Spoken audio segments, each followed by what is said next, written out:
Guys, ngayong gabi ay magluluto tayo ng ating ulamin. So lalagyan na natin itong lana. Yan, naglagay tayo ng lana. Bali kapag mainit na yung lana, ilagay na natin ang sibuyas.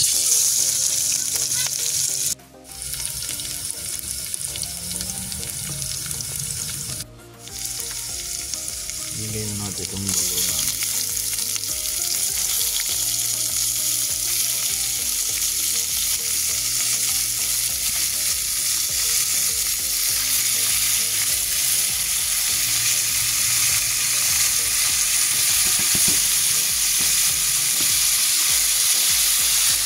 Lagay natin itong bay leaf para pampatanggal ng lansa.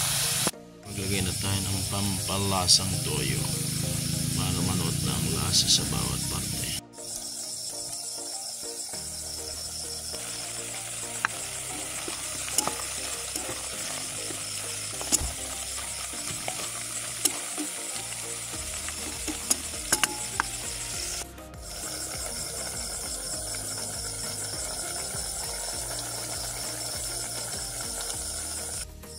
Lagyan natin siya.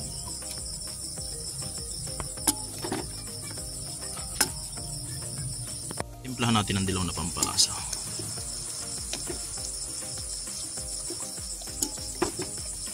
Natin ng konting asukal, pambalansi ng